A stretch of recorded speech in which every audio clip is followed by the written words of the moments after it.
Hey, it's Barbara here, your favorite longtime professional home care personal support worker, union steward, and certified member and co-chair of a joint health and safety committee. Today I'm going to be wearing the health and safety hat. In many industries, we have a thing called WHMIS, or GHS, Workplace Hazardous Materials Information System, or Global Harmonized System. They have been changing, although too slowly for my taste, from the WHMIS to the GHS. The reason for this is there's a lot of trade going back and forth between countries, and every country had their own system. So consistency was needed, hence the Global Harmonized System. A big part of WHMIS is what we call the SDS, the Safety Data Sheet. That tells you all about a substance. Its trade name, generic name, everything that's in it, who manufactures it, their contact information, what kind of hazard it is, what kind of first aid information you need, what to do in the event of spills, and so much more than that, including a special pictogram, which I will get to. In healthcare, we have many different sectors. We have hospital, home care, LTC, retirement.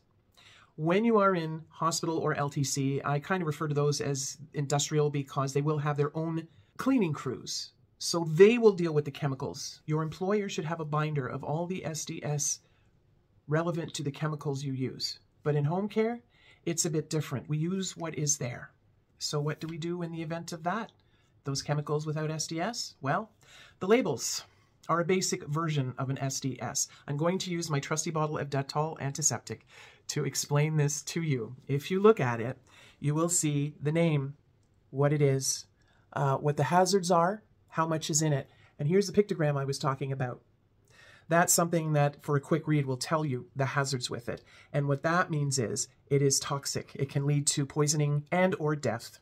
There are many of these. You may have seen the one that looks like an exploding bomb. That means, you guessed it, it's explosive. There are other ones that's a skeletal hand. That means it's corrosive. Now, in a perfect world, your employer should have put you through the WHMIS training so you are aware. If not, you can do it on your own, although you will most likely have to pay. You could maybe see about being reimbursed or even claiming it on your tax return. There is more information to be had on the back of the bottle. Now I'll just read it from here. You have the active ingredients and the inactive ingredients. It further lists the hazards. Don't get on your skin, don't get it in your eyes. It has first aid directions. It has directions of use, and it also has, very important, the contact information. If you're unsure, you can call them and get direction. True story. I went into a house one time. There was a bit of a mess in the bathroom. I said, I'd like to clean this up. Is it all right to use something under the sink? Sure, just use the spray bottle there. Pull out the spray bottle, no label. I don't know what that is. What would it do to me if I got it on me? What would the first aid be if I got it on me? I'm terribly sorry, folks, I can't use this. Well, why not? Because there's no label. I don't know what it is. Oh, well, we dilute it down from this other big gallon jug over here. Oh, may I see the jug, please? Sure. No label. I'm terribly sorry, there's no label. Well, it's just this stuff. I know, but my policies and procedures dictate, including the Occupational Health and Safety Act and regulations, state, give me some vinegar or I can use something else, which I did. Had the situation been a bit different, I would have gone the same way. No label on the spray bottle, label on the gallon jug. Why do you think I would refuse to use it? I'm running the Jeopardy theme in my head right now. That is right. I don't know if what's in the bottle is the same as what's in the jug because they didn't write anything on the bottle. In my home, I use vinegar to get a lot of calcium buildup off the faucet screens. A couple of times a year, I'll take them off. I'll put them in the vinegar in a jar. So I take them out, I rinse them off, I put them back in, but I leave the vinegar in the jar. It's easier for me. But I will write on it, vinegar.